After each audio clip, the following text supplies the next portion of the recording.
Hi friends, जिस तरह हमने थ्योरम 6.1 देखा क्लास 10th का थेल्स थ्योरम, उसी तरह हम लोग 6.2 को देखने जा रहे हैं। बहुत ही आसान थ्योरम है, अगर उसको आप समझ ली तो ये हेल्प करेगा।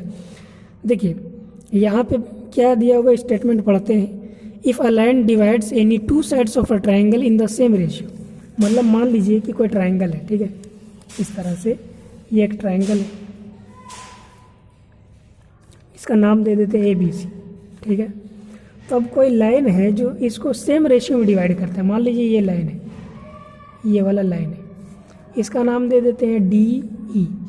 ये वाला लाइन सेम रेशियो में, मतलब कि AD/DB और AE/EC सेम दिया हुआ है। तो आप चाहे तो गिवन में लिख सकते हैं, गिवन में लिख लेंगे। आप अच्छे से लिख सकते हैं, लेकिन हम लोग गिवन में लिखेंगे। हमें दिया हुआ है AD/DB और AE/EC, ये चीज़ हमें गिवन है। हमें प्रूफ क्या करना है, तो अगला लाइन पढ़ेंगे। हमें प्रूफ करना है then the line is parallel to third side, मतलब ये लाइन जो है थर्ड साइड, पहला तो दो लाइन को ये कट रहा, पहले दो साइड को, बाकी जो थर्ड साइड BC बचा इसके ये पैरेलल है DE। माने मतलब हमें प्रूफ करना है DE पैरेलल टू BC, ये चीज़ लाना है, ठीक है। अब हम लोग क्या करेंगे, यहाँ पे एक कंस्ट्रक्शन करेंगे।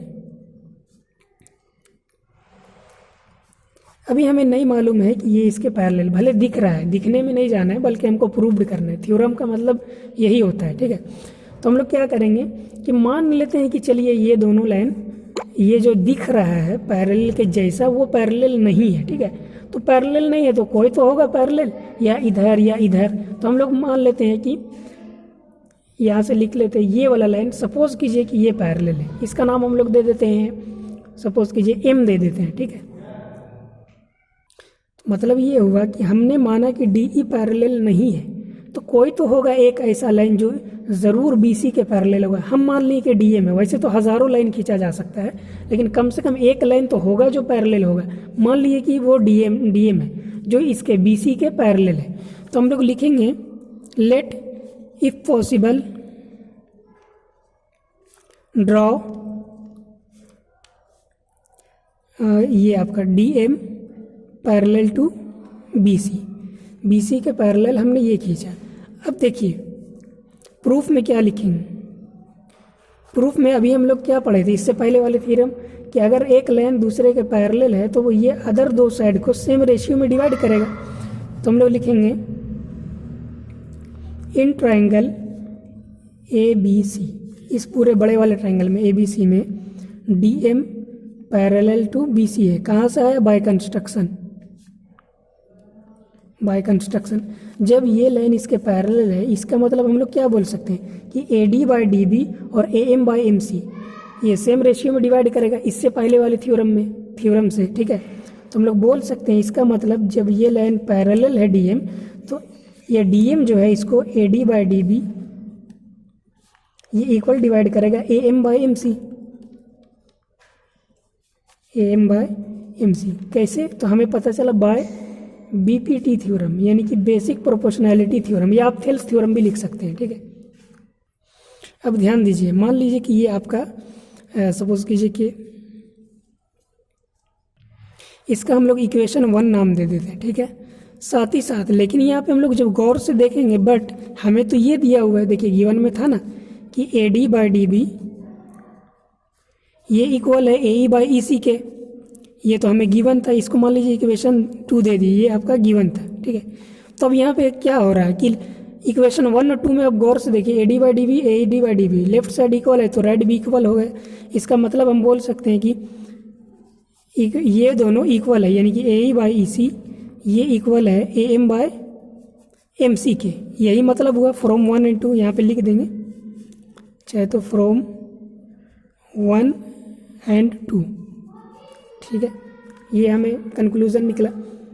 अब आप देखिए, अब क्या करेंगे, गौर से देखिए, यहाँ पे दोनों साइड 1 ऐड करेंगे। क्यों ऐड करेंगे, क्योंकि यहाँ पे जैसे ही 1 ऐड करेंगे, जैसे आप देखिए x है और अगर x/y है, अगर हम यहाँ पे 1 ऐड करेंगे तो ये देखिए x/y है और इसमें 1 ऐड करते हैं तो ये इधर क्रॉस मल्टीप्लाई हो जाएगा, यानी कि x + y whole divided by y आ जाएगा।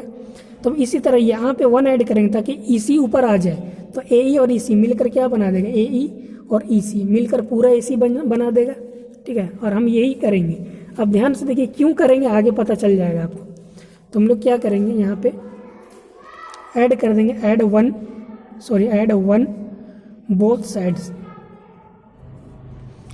तो ये हो जाएगा AE बाई EC प्लस 1 और AM बाई MC प्लस 1। अब यहाँ से ये मल्टीप्लाई हो जाएगा, यानी हम लोग लिख सकते हैं AE प्लस ये इधर मल्टीप्लाई होगा तो EC होल डिवाइड में आ जाएगा, डिवाइडेड बाय EC। सेम इसी तरह करेंगे तो ये है इक्वल टू AM, ये इधर मल्टीप्लाई होगा तो MC होल डिवाइड में आ जाएगा MC, ठीक है।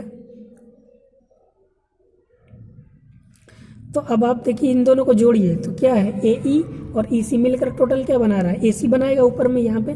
तो यहाँ पे आप देख लीजिए इट इम्प्लाइज ये हो जाएगा AC के इक्वल, अच्छा डिवाइड में लिख देंगे EC। उसी तरह अब इसको ऐड करेंगे AM प्लस MC, यानी कि AM और यहाँ से MC दोनों को ऐड करेंगे तो कुल मिला के AC ही मिलेगा। तो हम लिख सकते हैं AC और डिवाइडेड बाय क्या था यहाँ पे MC, तो यहाँ पे MC लिख देंगे। अब AC कट जाएगा 1 टाइम्स में, अब क्रॉस मल्टीप्लाई कर देंगे यानी EC बन जाए EC is equal to MC। यहाँ पे हमें क्या शो कर दे रहा है कि ये वाला EC यहाँ से यहाँ तक ये वाला और MC दोनों इक्वल है, जबकि ऐसा कैसे हो सकता है, एक पॉइंट से ये लाइन इधर जा रहा है और ये इधर जा रहा है, दोनों एक दूसरे से दूर भाग रहा है। तो EC और MC कैसे इक्वल आ सकता है, जबकि हमने कोई भी मैथ का रूल नहीं तोड़ा। इसका मतलब ये हुआ कि EC और MC तभी इक्वल हो सकता है, मतलब हम भी गलत नहीं बनाए हैं और ना ही ये फिगर गलत बोल रहा है। इसका मतलब हमें समझने में गलती हुआ, हमने फिगर को गलत बनाया। इसका मतलब M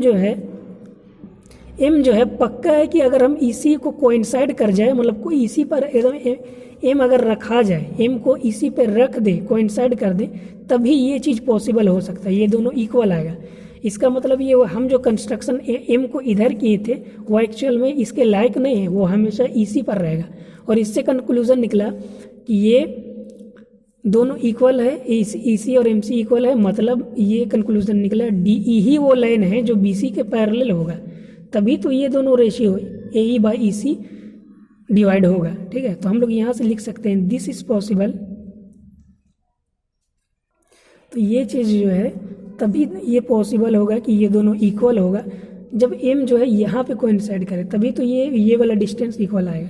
तो हम लोग this is possible only when E and M coincide, ठीक है। देयरफॉर हमें ये प्रूव्ड हो चुका कि DE जो है वो पैरेलल है BC के। उम्मीद है आपको समझ में आ चुका होगा। आपको नहीं समझ में, आप अच्छे से वीडियो को समझे देखें, बस यही हमें प्रूव्ड करना था, ठीक है। ये कॉन्ट्राडिक्शन मेथड है थोड़ा सा, ठीक है, हेंस प्रूव्ड।